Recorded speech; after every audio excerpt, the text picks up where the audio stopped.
Entertainment शिक्षा में आपका एक बार फिर से स्वागत है। आज हम linear equation in one variable part 3 को करेंगे और आज हम इस पार्ट 3 में वर्ड प्रॉब्लम से रिलेटेड क्वेश्चन को करेंगे और देखेंगे कि इसमें कितने टाइप के वर्ड प्रॉब्लम के क्वेश्चन मिलते हैं और किस टाइप से हम उन्हें करते हैं। तो चलिए स्टार्ट करते हैं और समझते हैं वर्ड प्रॉब्लम के क्वेश्चन को। मैंने 2 क्वेश्चन बोर्ड पे नोट किए हुए हैं, हम देखते हैं सबसे पहले इनको और उसके बाद ऐसे ही हम 10 क्वेश्चन इस पार्ट में करेंगे और देखते हैं वो 10 क्वेश्चन किस टाइप से हैं। तो सबसे पहले इन 2 क्वेश्चनों को देखते हैं। तो पहला क्वेश्चन कुछ ऐसे है, the length of a rectangle is 3 centimetre more than its breadth if its perimeter is 34 centimetre, find the length and breadth. तो क्वेश्चन ये दिया हुआ है, तो देखिए हम इसे कैसे करेंगे। तो रेक्टेंगल बना लेते हैं। सबसे पहले हम एक रेक्टेंगल हमने ड्रॉ कर लिया, ये रहा रेक्टेंगल। ओके, अब रेक्टेंगल में ब्रेथ दी है, उसने कहा है the length of a rectangle is 3 centimetre more than is breadth, यानी कि अगर ये x सपोज कर लेते हैं, हम ब्रेथ को अगर x सपोज कर लेते हैं तो ये कितना हो जाएगा x प्लस 3 या 3 प्लस x, हम कुछ भी लिख सकते हैं। तो मैं लिख लेता हूं x प्लस 3 और ये भी x और ये भी x प्लस 3, नाम देते हैं a b c और d। क्लियर है, a b c d। अब देखिए सपोज, ठीक है, सपोज ब्रेथ सपोज कर लेते हैं हम ना, ब्रेथ हमने मानी B A B x centimetre, तो हम लिख लेते हैं suppose the breadth, suppose the breadth of a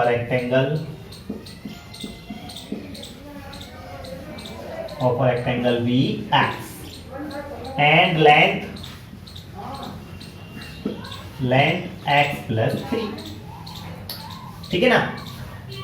breath x हो गई, लेंथ x प्लस हो गई। According to question, according to given question,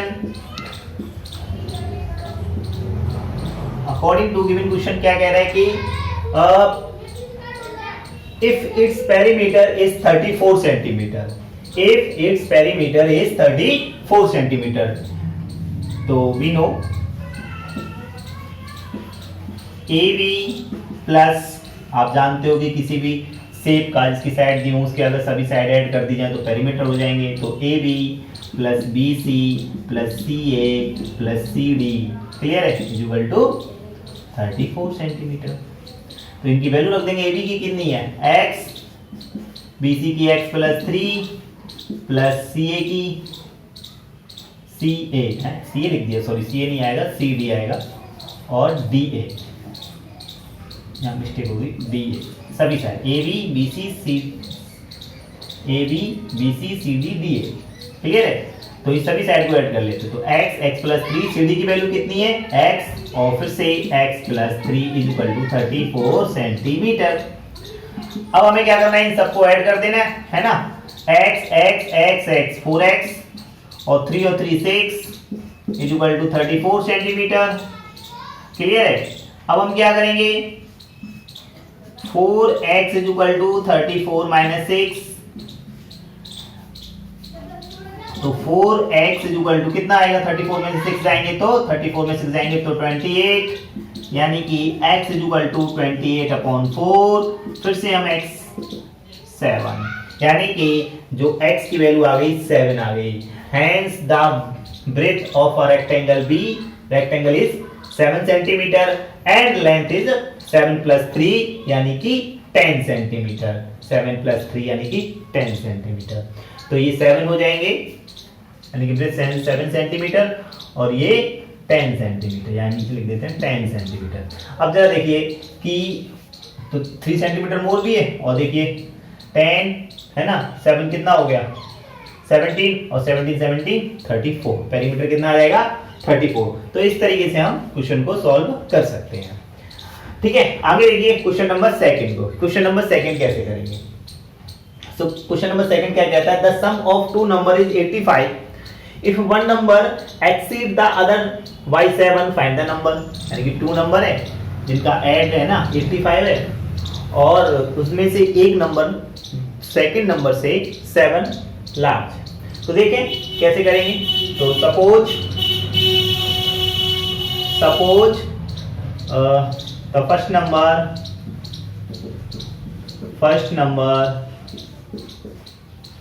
the first number be कितना ले लेते हैं x and second number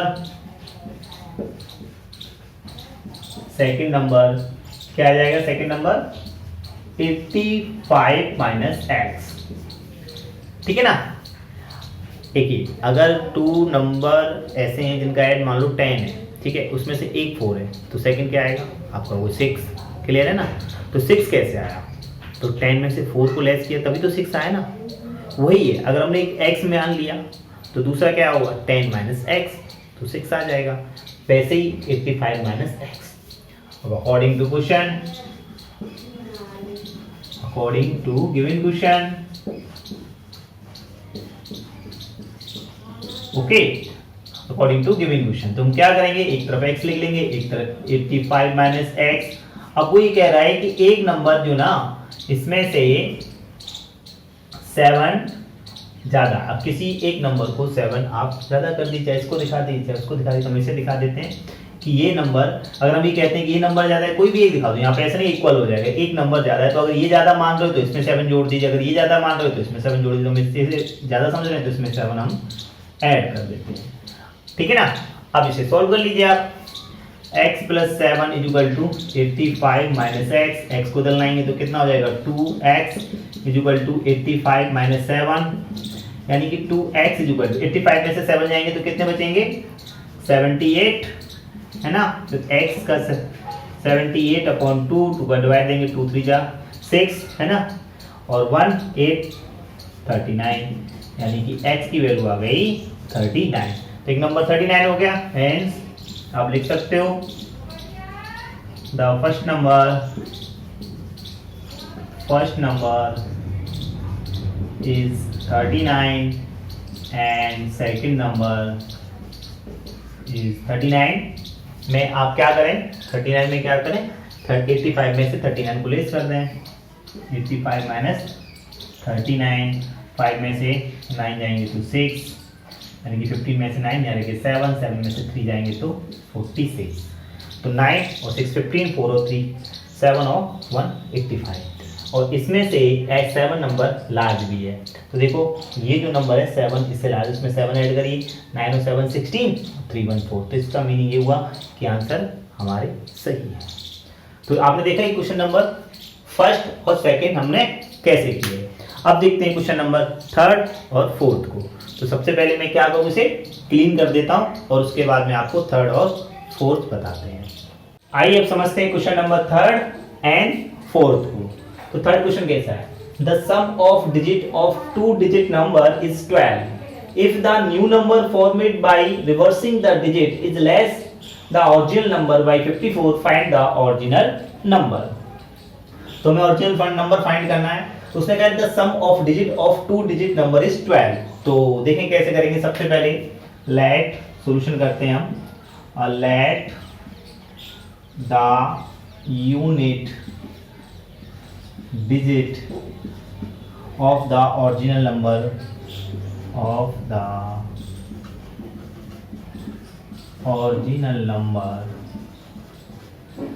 number be x. ठीक है, यूनिट डिजिट हमने इस ओरिजिनल नंबर की x मान ली। जैसे कोई भी ओरिजिनल नंबर होता है, जैसे 36 ले लिया तो यूनिट डिजिट ये हुई 6 है ना, तो हमने 6 को x मान लिया, सपोज किया है ना। अब हमें 10 डिजिट नंबर लिखना है, क्लियर है? तो देखें कैसे लिखेंगे। The 10 digit of the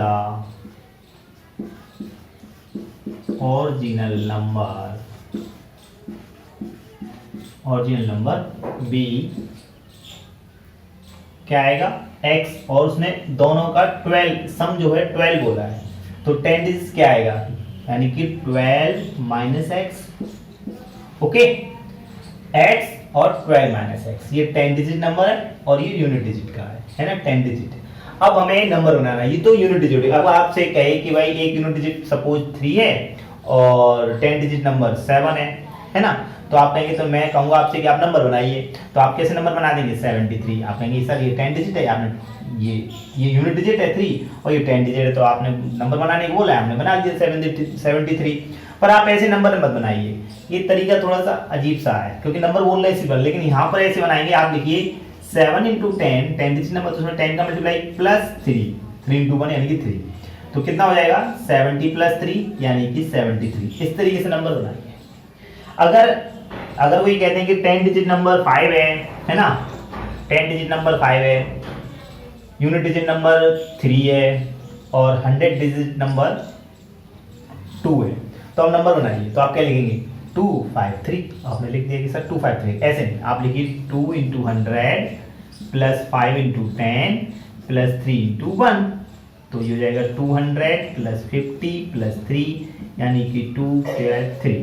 clear है? इस तरीके से नंबर बनाएंगे। इस तरीके से बनाने से मिस्टेक नहीं होगी, वैसे ही हम यहाँ करेंगे, है ना। अगर आप एक्स वैक्स को डायरेक्ट लिख देंगे यहाँ पे, इसको इधर, तो एक्स से मल्टीप्लाई कर जाएगा, नंबर तो बनेगा नहीं, क्वेश्चन क्या होगा, रॉन्ग हो जाएगा। इस बात का आप थोड़ा ध्यान रखें, बस देखते रहिए, सीख जाएंगे 100%। अब हमें क्या करना है, तो हमें द नंबर फॉर्मेट करना है, the number, then the number format, then the number format,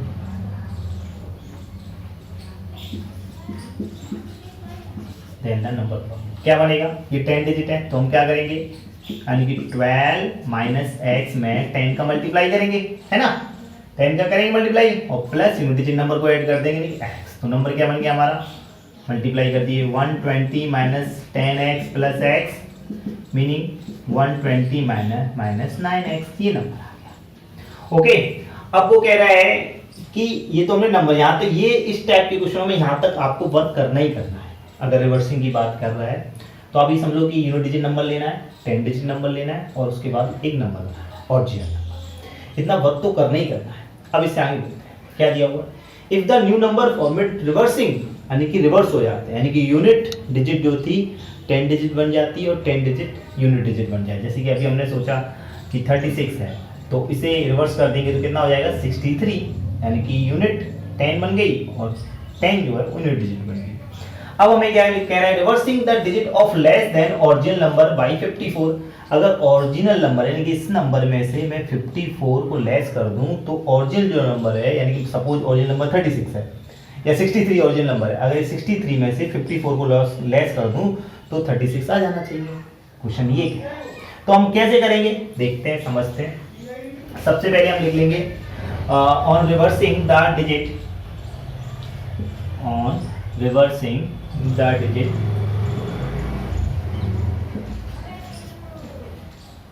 reversing the digit,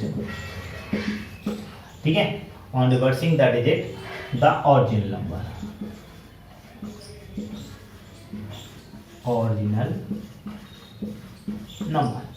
अगर रिवर्सिंग को डिजिट कर दें तो फिर ओरिजिनल नंबर क्या बनेगा, अगर डिजिट को रिवर्स करने के बाद।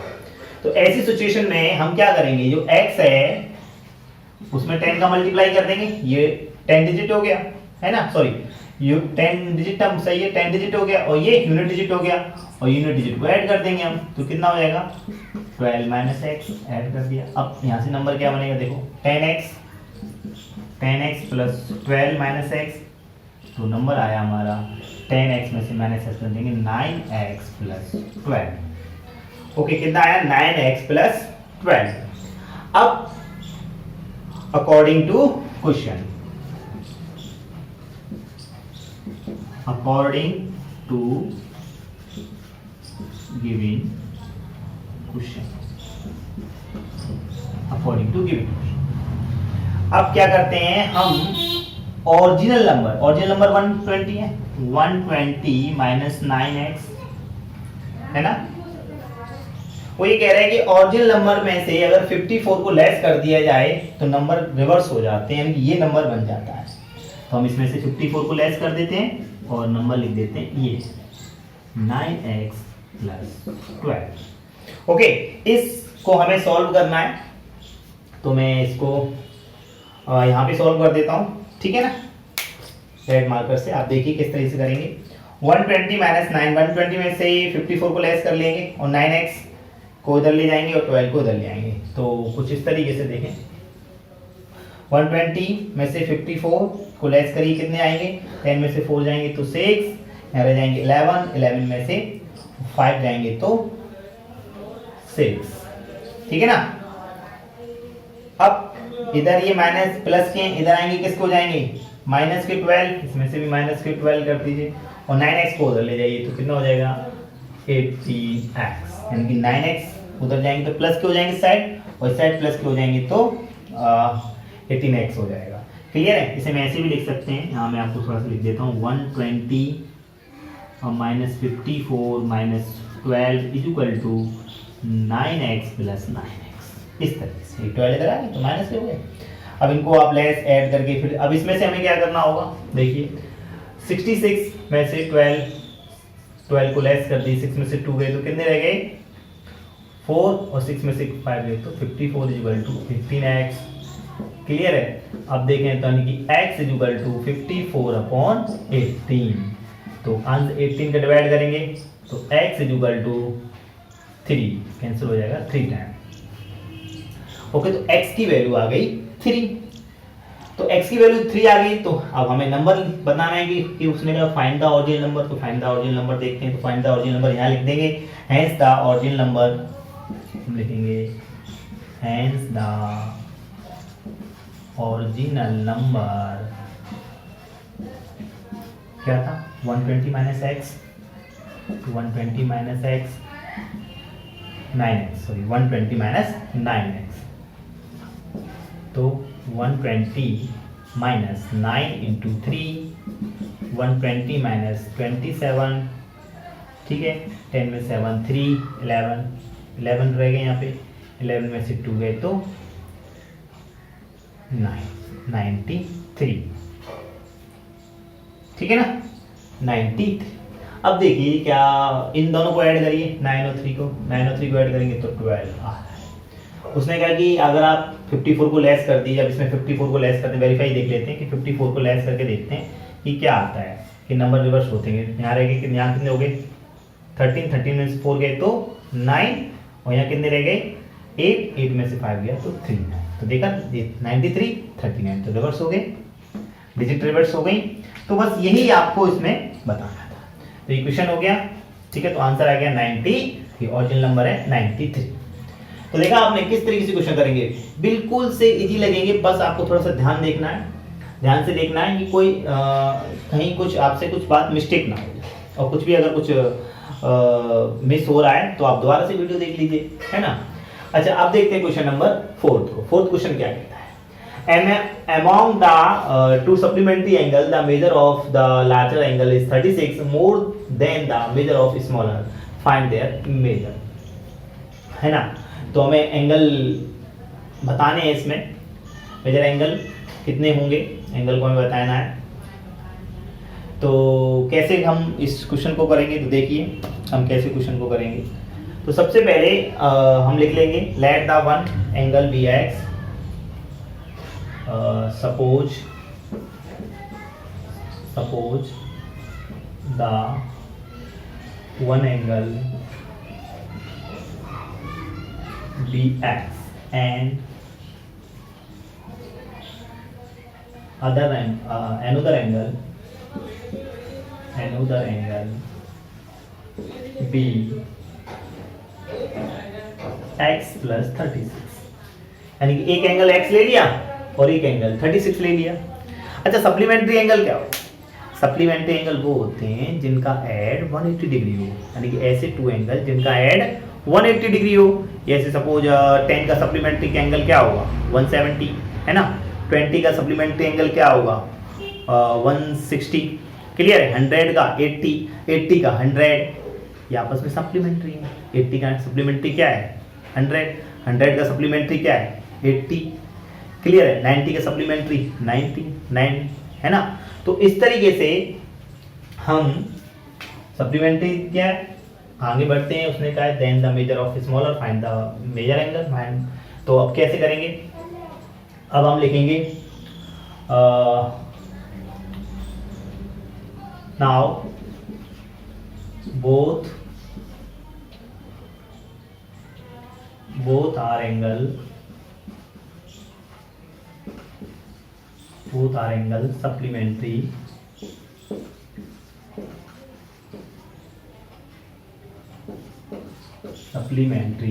both are angle supplementary, so x plus 36 degree, ठीक है ना, इज इक्वल टू 180। क्लियर? इसे सॉल्व कर लेते हैं हम। x 2x plus 36 degree is equal to 180 degree, यानी कि 2x is equal to 180 minus 36 degree. 2x is equal to 180 में से 36 को लेस कर दीजिए, कितना आएगा? 10 में 6 गए तो 4, 7 में से 3 गया तो 4, 1, यानी कि x is equal to 144 upon 2, 2 7 या 2 2 जा, यानी कि x is equal to 72 degree. तो एंगल हो जाएंगे, ठीक है, ये 72 आ गए। तो हैंस एंगल निकाल लेते हैं।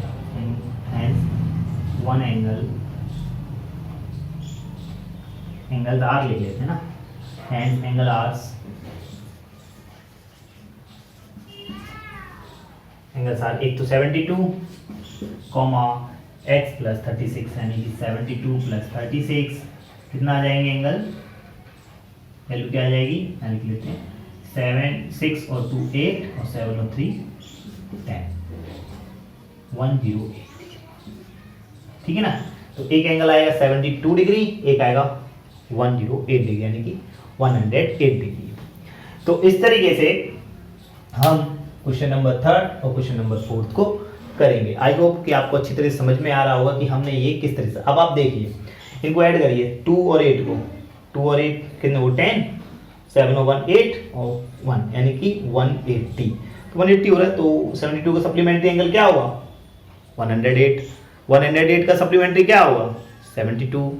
तो बस इस तरीके से करेंगे। बस आपको ये पता होना चाहिए कि सप्लीमेंट्री एंगल, वो जो एंगल का ऐड होता है 180 डिग्री होता है, क्योंकि वो इसमें कहीं दिया नहीं, उसने सप्लीमेंट्री लिख दिया बस।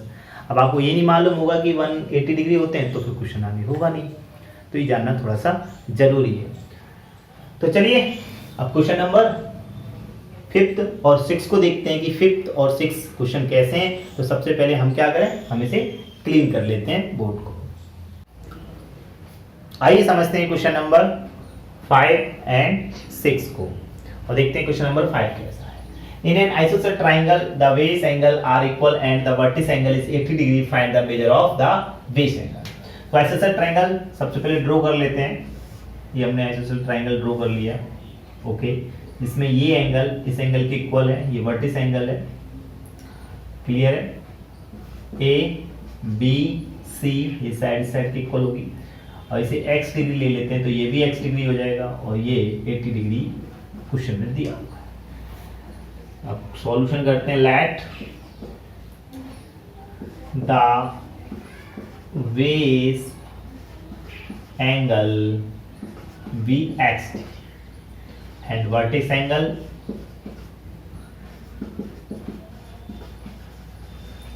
एंगल इक्वल टू 80 डिग्री, है ना। 80 डिग्री ये है वर्टिस एंगल, और बेस एंगल x डिग्री है। We know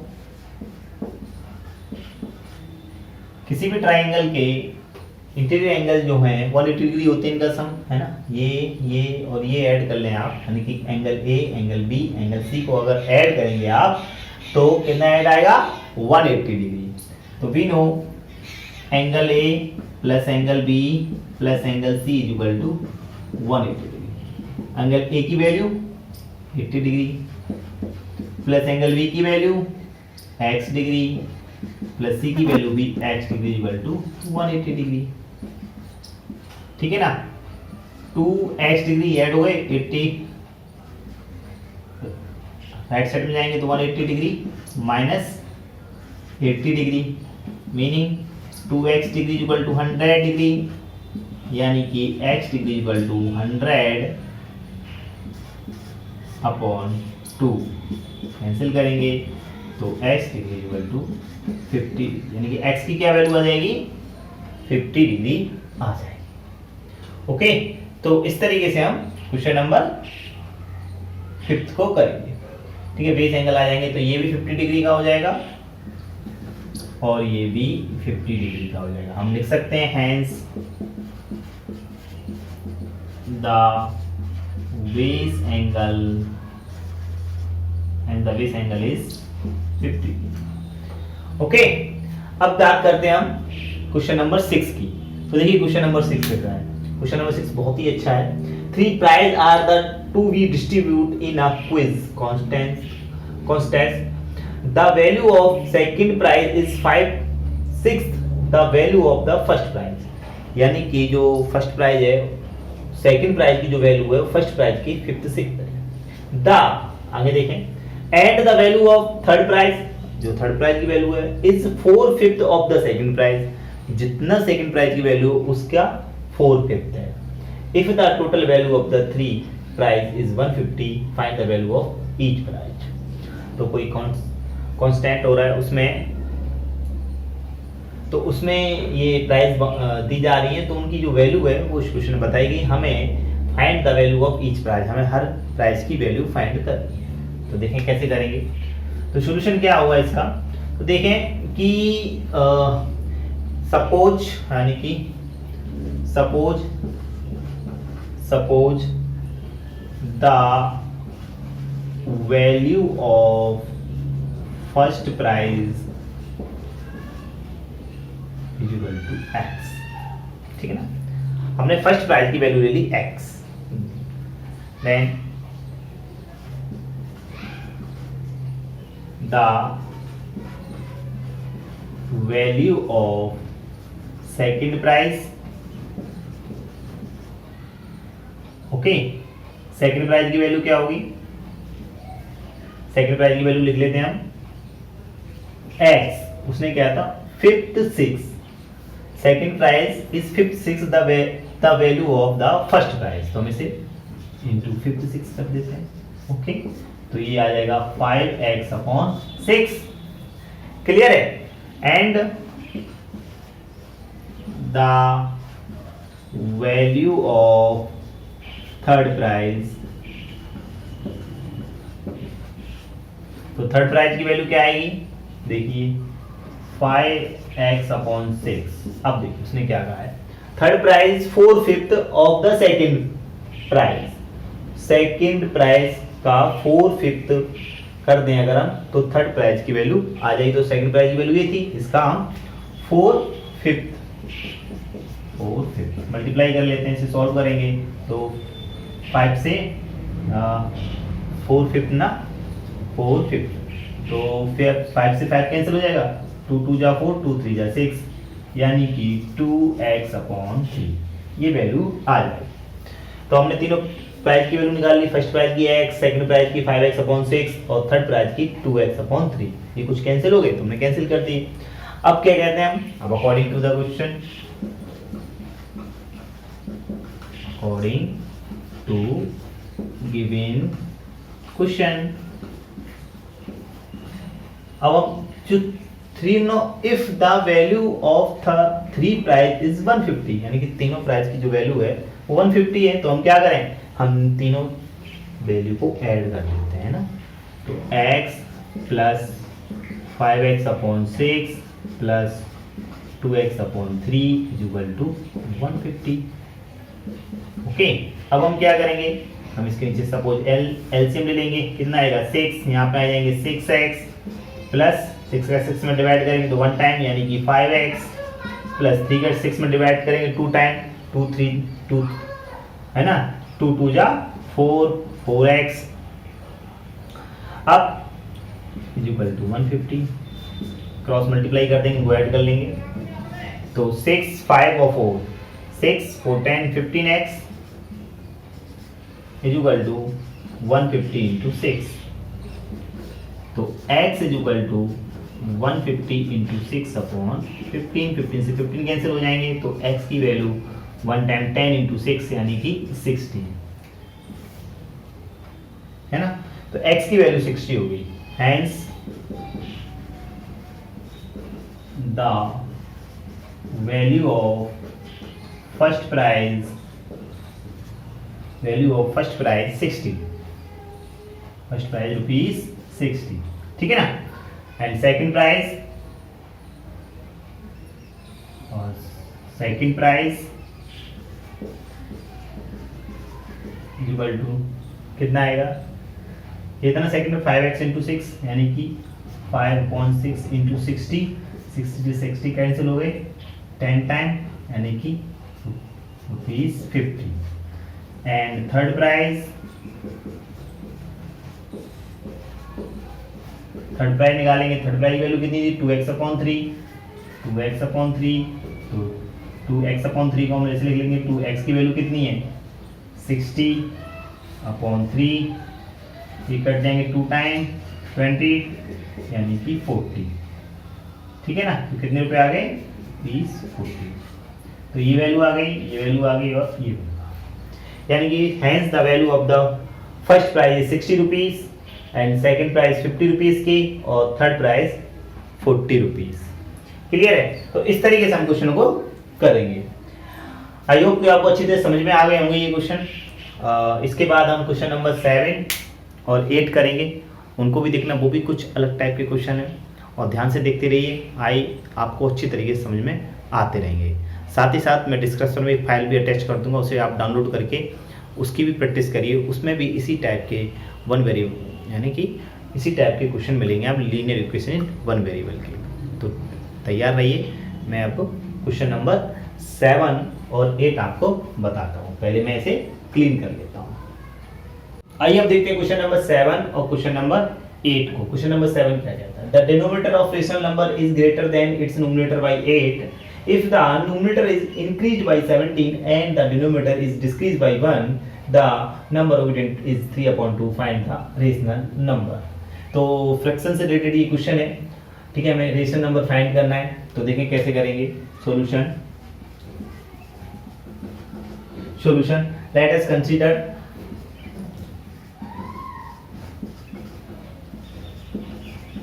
consider the denominator of rational number is greater than its numerator। तो numerator को ले लेंगे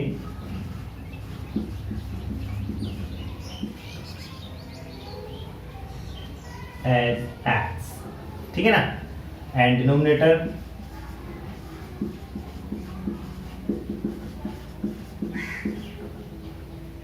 x plus 8, ठीक है ना। तो डिनोमिनेटर है x plus 8 और ये x। अब देखें हम कैसे करेंगे, है ना। उसके बाद हम जब ये बन गया तो फ्रैक्शन क्या हो जाएगा, x/x plus 8 according to given question.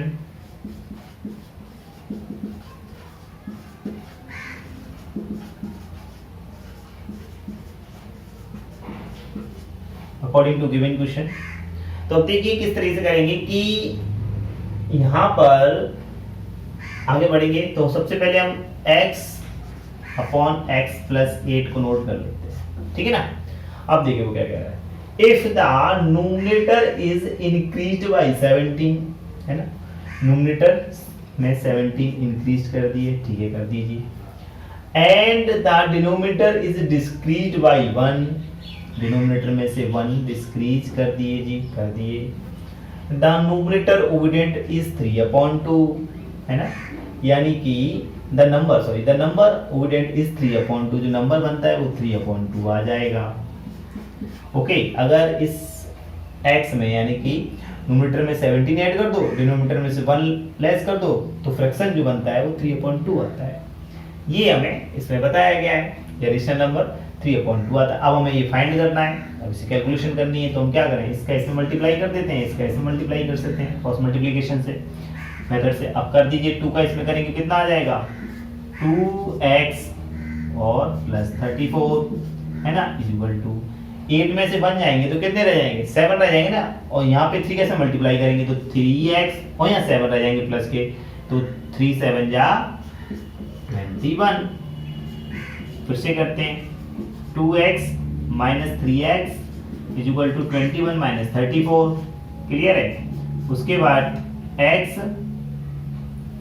x is equal to minus के x, और 34 में से 24 में से 1 गया 3, और 3 में से 2 गया तो 1, ये भी माइनस के माइनस माइनस प्लस, तो x की वैल्यू आ गई 30।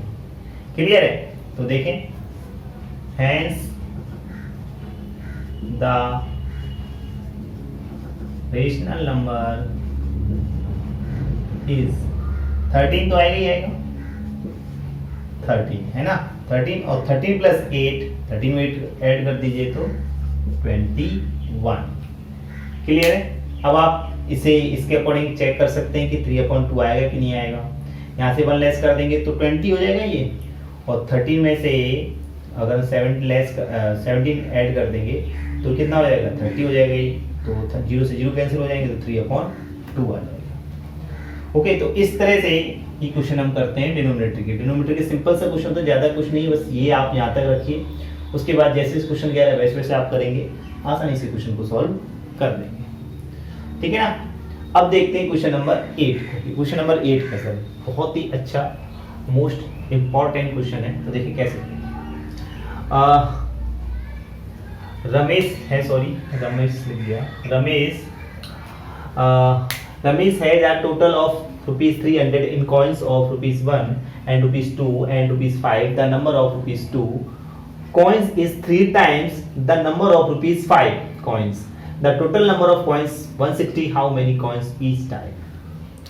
तो उसमें coins की पूछी है, coins कितने टाइप के हैं? मैं 3 टाइप के ही हैं, लेकिन उनकी वैल्यू पूछी कितने कितने रुपीस के, कितने कितने coins हैं। तो चलिए करते हैं। सबसे पहले तो हम लिख लेते हैं सॉल्यूशन। सपोज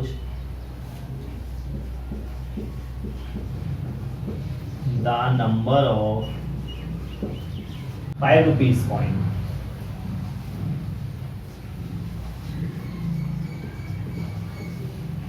है ना, suppose the number of 5 rupees coins x। Clear है? And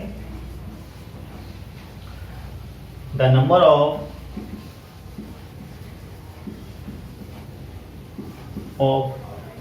2 rupees coin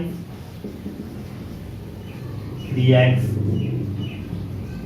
okay, suppose the number of 5 rupees coin x and the number of 2 rupees coin कितने हो गए? 3x। ठीक है ना? अब देखते हैं हम क्या करेंगे। क्यों किया हमने 3x? क्योंकि उसने कहा है कि the number of ₹2 coins is 3 times the number of 5, तो हमने इसमें 3 का मल्टीप्लाई कर दिया। अब टोटल कॉइन कितने हैं हमारे पास? टोटल कॉइन्स हैं 160, तो 1 रुपीस के कॉइन कितने आएंगे, है ना? And the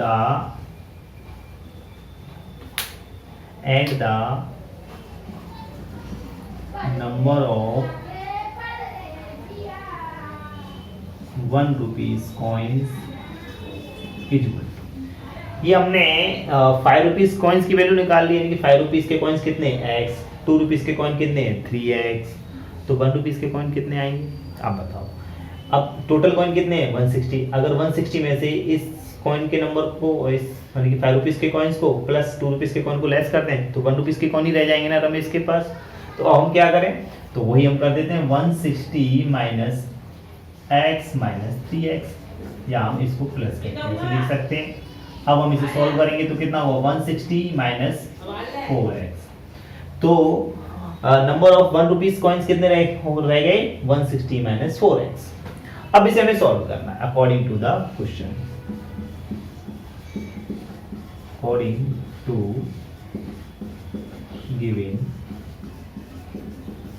question, according to given question. According to given question में क्या करेंगे कि 5 रुपीज 2 रुपीज 1 रुपीज के कॉइन आ गए।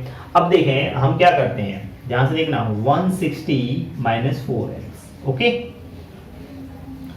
Plus 3x plus x। तो ये 160 माइनस 4x जो है कितने रुपए के कॉइन है, ये कॉइन है संख्या, लेकिन एक कॉइन कितने रुपए का, 1 रुपए का। तो अगर रुपए में कन्वर्ट करें तो मान लो ये 10 कॉइन है तो कितने रुपए, 10 रुपए के हो गए ना, कि 10 into 1 यानी कि 10 into 1, तो हम इसमें 1 का मल्टीप्लाई कर देते हैं 1 into, तो रुपीस को बना लिया, कॉइन्स को हमने रुपीस में कन्वर्ट कर लिया, रुपीस का मल्टीप्लाई करके, है ना। कॉइन के नंबर तो है ही। ऐसी 3x 2 रुपीस के कॉइन है ना। तो ये कॉइन है 3x, यानी कि 20 कॉइन है, 20 कॉइन है, हर कॉइन 2 रुपए का है। तो 20 कॉइन कितने के हुए, तो आप कहोगे 20 2 जा, यानी कि 20 2 जा 40, है ना, 40 रुपीस के हो गए। ऐसे ही है ये कि 3x कॉइन है तो कितने रुपए हो गए, 2 रुपीस के कॉइन के, तो इसमें कितने का मल्टीप्लाई कर देंगे हम, 2 का। क्लियर हुई। ऐसे ही सेम हमें रुपए में कन्वर्ट करना है। हमारे पास x कॉइन है, कितने रुपए के हैं, 5 रुपए के कॉइन है, हर कॉइन 5 रुपीस का है। तो x कॉइन कितने रुपए के हो, 5x, यानी कि 5x मल्टीप्लाई हो गया। अब ये रुपये में हो गए, रुपीस में कन्वर्ट हो गए, यानी कि रुपीस ये है, रुपीस ये। टोटल रुपीस कितने थे हम इसके पास, 300, हम इसे 300 लिख देंगे बस। अब हमारा क्वेश्चन सॉल्व हो गया। अब हमें कुछ नहीं करना, वेरी इजी हो गया। कैलकुलेशन करनी है तो 160 minus 4x plus 6x plus 5x equal to 300। तो 4x 5x 6x है ना। तो कितना रह गया यहाँ पे, 6 में से 4 यानी कि 2 और 2 और 5 7x तो ये आ जाएंगे, ठीक है ना। या 4 में से x में से 6x में से 4x गए तो 2x प्लस के 2x तो 5x 7x, और 160 इधर माइनस के उधर जाएंगे, किसके हो जाएंगे, इधर प्लस के उधर जाएंगे तो माइनस के, है ना। तो 7x इक्वल टू 300 में 160 लेस करेंगे तो कितना 0, 10 में से 4, 2 में से 1 गया तो 140, यानी कि x इक्वल टू 140 अपॉन 7 का 40 में डिवाइड करेंगे कितनी टाइम्स आएगा, 2 time, x equal to x equal to 20। x की वैल्यू कितनी आ गई, 20 आ गई। यानी कि 5 रुपीस के कॉइन कितने उसके पास, 20, है ना। आप यहाँ लिख सकते हो हैंस, ठीक है, the number of 5 rupees coin, the number of 5 rupees coins यानी कि 20, है ना। ऐसे ही 20 निकल आया, ऐसे ही हम निकाल सकते हैं 2 रुपीस कॉइन 3x, यानी कि 20 इंटू 3 कितने हो जाएंगे 60, और the number of 1 rupees coin and 1 rupees coin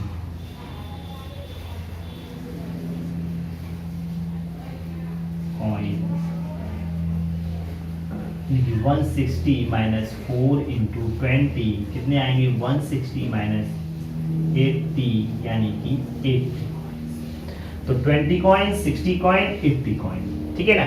अब टोटल को ऐड करिए, कितने कॉइन हो रहे हैं, देखो कितने हो रहे हैं, 80 20 100 160, यानी कि 160 बन रहे हैं। क्लियर। अब बात बनती है कि रुपीस, अगर हम रुपीस को यहाँ पे सॉल्व कर लेते तो रुपीस भी निकल आएंगे। क्लियर है। तो ये वेरीफाई हो रहा है, इनको कॉइन को काउंट कर लीजिए आप, ठीक है। तो 160 आ रहा है। क्लियर है। अब इसमें मल्टीप्लाई करेंगे तो 5 2 जा 100 रुपीस ये हो गए, और 2 का इसमें करेंगे तो कितने हो जाएंगे 100, और 120 रुपीस ये हो गए, ठीक है। 120 और 100 कितने हो गए 220 और 80 300 रुपीस भी हो रहे हैं। तो इस तरीके से क्वेश्चन नंबर 7 और 8 करेंगे, ठीक है। थोड़ा सा ध्यान देंगे तो भी आसानी से हो जाएगा। आप अच्छे से समझे के करेंगे तो आप भी सीख जाएंगे जल्दी जल्दी प्रैक्टिस के साथ साथ। बस आप ध्यान दीजिए, इसमें सबसे जो ज़रूरी चीज़ है वो है लैंग्वेज को समझना, कि उसके अकॉर्डिंग हम किस तरीके से ये वैल्यू रखेंगे, उसके बाद ये वैल्यू रखेंगे, और उसके बाद ये बनने के बाद एक इक्वेशन बन के तैयार हो गई, फिर उसे करने में कोई प्रॉब्लम आपको नहीं आएगी। अब ओनली 2 क्वेश्चन रह गए हैं, क्वेश्चन नंबर 9 और क्वेश्चन नंबर 10। तो उन्हें हम कैसे करेंगे, चलिए उन्हें भी देख लेते हैं। तो मैं इसे सबसे पहले क्लीन कर देता हूँ, फिर हम आपको क्वेश्चन नंबर 9 और क्वेश्चन नंबर 10 बताते हैं। आइए समझते हैं क्वेश्चन नंबर 9 और question number 10। Question number 9, a steamer goes downstream from one point another in 9 hours. It covers the same distance upstream in 10 hours. If the speed of the stream be 1 kilometer per hour, find the speed of the steamer in still water and the distance between the ports. तो ये question हमें करना है तो देखें किस तरीके से करेंगे। एक स्ट्रीमर है जो एक स्ट्रीम में अपनी रनिंग कर जाता है एक पॉइंट से दूसरे पॉइंट की ओर, ठीक है ना। तो जरा इधर समझिए कि हम ये एक वाटर फ्लो कर रहा है इस साइड, ओके, इस साइड वाटर फ्लो कर रहा है। अब क्या होता है कि अगर इधर की ओर जाओगे, अगर स्ट्रीमर की स्पीड सपोज अगर 2 किलोमीटर पर हावर्स है और वो इधर की ओर जा रहा है, इस तरफ वाटर फ्लो कर रहा है, तो उस समय इसकी स्पीड बढ़ सकती है, यानी कि 2-3 किलोमीटर पर आवर्स हो जाए, 4 किलोमीटर पर आवर्स हो जाए, तो डिस्टेंस जल्दी कवर हो जाएगी। अगर वो इस साइड आ रहा है, इधर से इधर आ रहा है, यानी कि ये इधर जा रहा है तो स्पीड बढ़ेगी, और इधर आ रहा है तो स्पीड कम हो जाएगी। क्यों कम हो जाएगी? क्योंकि जो पानी है वो रेजिस्टेंस लगाएगा और इधर आने पर स्पीड कम हो जाएगी अपोजिट चलने पर, है ना। तो यहाँ पर हो सकता है इसे 2 किलोमीटर जो स्पीड है वो उस कंडीशन में जब वाटर स्टिल है, ठीक है ना, शांत है बिल्कुल, ना फ्लो नहीं कर रहा, और जब वाटर फ्लो कर रहा है और उसी तरफ स्टीमर जा रहा है तो स्पीड बढ़ेगी, और अगर वो अपोजिट साइड में आ रहा है वाटर के फ्लो करने के तो स्पीड जो है स्लो हो जाएगी, यानी कि कम हो जाएगी, यानी कि 2 से भी कम हो सकती है, ठीक है ना। वही मेथड हम इसमें करेंगे ये सिस्टम को। तो देखें कैसे करेंगे। सबसे पहले देखें, suppose the speed of the streamer, मैं इसे थोड़ा क्लीन कर दूं।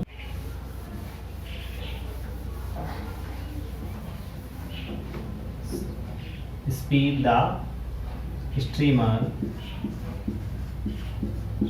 in still water being x kilometer per hour, and the speed of stream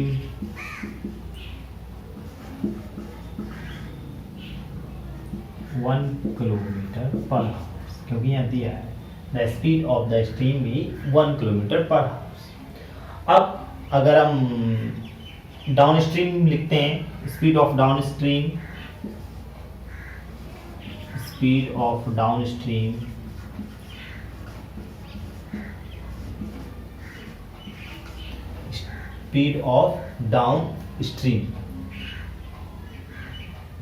लिखेंगे तो 9 आवर्स टाइम लगता है, लेकिन ठीक है, और अप स्ट्रीम में 10 आवर्स टाइम लगता है। तो जब इधर से उधर जा रहे हैं तो ये दोनों स्पीड ऐड हुई, यानी कि स्ट्रीमर की भी और स्ट्रीम की, तो कितनी हो जाएगी x + 1 किलोमीटर पर हावर, and speed of upstream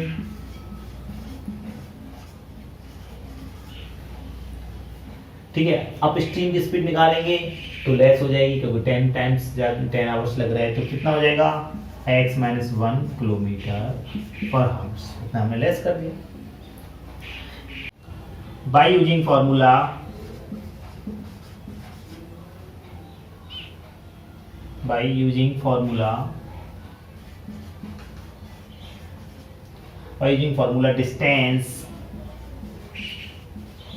distance is equal to speed into time। अगर हम डिस्टेंस निकालना है तो स्पीड इंटू टाइम, तो स्पीड कितनी है, स्पीड है x + 1, और यहाँ टाइम कितना लग रहा है स्पीड के साथ 9 आवर्स, इंटू 9 का मल्टीप्लाई कर देंगे तो कितना हो जाएगा 9x + 9, एंड अगर x - 1 स्पीड रहे तो टाइम कितना लग रहा है 10 hours, 10 hours cover distance up stream में 10 आवर्स, तो 10 का मल्टीप्लाई कर देंगे 10x - 10, ठीक है ना। अब लिखेंगे अकॉर्डिंग टू गिवन क्वेश्चन, यहाँ से लिख लेते हैं, according to given question. Okay, according to given question. अब ये दोनों स्पीड, ये भी हमने डिस्टेंस निकाली है ना, और ये भी डिस्टेंस निकाल ली। यहाँ पे देखिए वो कह रहा है the distance between still water and distance between the poles. अब ये क्या है, ये भी डिस्टेंस है और ये भी डिस्टेंस है तो इक्वल ही ना, डिस्टेंस तो इक्वल है, इसमें तो कोई प्रॉब्लम है नहीं। तो अब देखें कैसे करेंगे हम 9x + 9 = 10x - 10, क्योंकि ये भी डिस्टेंस है, ये भी डिस्टेंस, और डिस्टेंस तो उतनी है, डिस्टेंस तो दोनों पोर्ट्स की कम या ज़्यादा हो नहीं रही। इसे सॉल्व कर लेंगे। 9x 10x इधर आएंगे तो कितने हो जाएंगे, 9x - 10x = -10 - 9, यानी कि -x = -19, यानी कि x = 19। तो वैल्यू आ जाएगी है the speed of the steam in still water be x kilometre, यानी कि हम यहाँ लिख सकते हैं यानी कि 19 km/h, ठीक है ना। एंड डिस्टेंस निकालना चाहें, यहाँ देख लेते हैं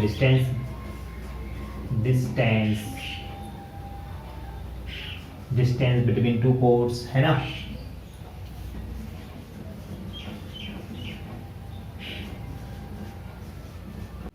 बिटवीन टू पोर्ट्स कितनी थी निकाली थी हमने, x + 1 × 9 है ना। तो x + 1 × 9, तो x की वैल्यू कितनी आई, 19 + 1 × 9 = 20 × 9, यानी कि 180 किलोमीटर। तो डिस्टेंस निकल आई 180 किलोमीटर और स्पीड कितनी निकली, 90 km/h। तो ये आपको समझना है कि किस तरीके से हम क्वेश्चन को सॉल्व करेंगे। सबसे पहले हमने क्या किया, हमने स्ट्रीमर की स्पीड सपोज कर ली, स्ट्रीमर की स्टिल वाटर में इतनी स्पीड रहेगी। फिर हमने स्ट्रीम की स्पीड हमें दे रखी थी वो हमने लिख ली। फिर जो जिस तरफ स्ट्रीम फ्लो हो रही है उसी साइड की स्पीड हमने लिख ली, तो उसमें 1 ऐड कर लिया, x + 1, उसके अपोजिट x - 1। फिर डिस्टेंस निकाली, डिस्टेंस हमेशा इक्वल रहती है, वो तो चेंज हो नहीं रही है ना। तो इस डाउन स्ट्रीम की ये रही, अप स्ट्रीम की ये रही, तो दोनों की निकाल ली, दोनों डिस्टेंस आ गई, दोनों को इक्वल कर दिया, दोनों को इक्वल कर दिया तो वैल्यू आ गई x, और उसके बाद डिस्टेंस निकाल ली 180 किलोमीटर। अब देखते हैं क्वेश्चन नंबर 10 को। The distance between two station is 340 kilometre two 10 start simultaneously from these stations on parallel track to cross each other. The speed of one of them is greater than that of the other by 5 km/h. If the distance between the two trains after 2 hours of their start is 30 km, find the speed of each train. अब इसने कहा कि 2 station है, तो सबसे पहले हम क्या करते हैं, शॉर्ट में 2 स्टेशन ले लेते हैं, ठीक है ना। ओके, हमने ये 2 स्टेशन ले लिए, 2 ट्रैक बना लिए, और ये स्टेशन का नाम A है और स्टेशन का नाम B है, ठीक है ना। यहाँ से और उसने कहा the distance between 2 station is 340 kilometre, ये आपस की डिस्टेंस कितनी है, 340 किलोमीटर। क्लियर है, 340 किलोमीटर है। अब हम वही कहते हैं कि एक दूसरे भी इधर से चलते हैं, इधर चलते एक दूसरे को क्रॉस भी करेंगे, ठीक है। यहाँ पे कहा है the speed of one of the them is greater than of the other 5 kilometre, यानी कि अगर एक की स्पीड, यानी कि इस स्कीम में स्पीड x km/h ले लूं तो इसकी स्पीड कितनी हो जाएगी, x + 5 km/h, ठीक है ना, क्योंकि एक की ज्यादा हमने इसकी ज्यादा रख ली। अगर इसकी x सपोज की तो x + 5।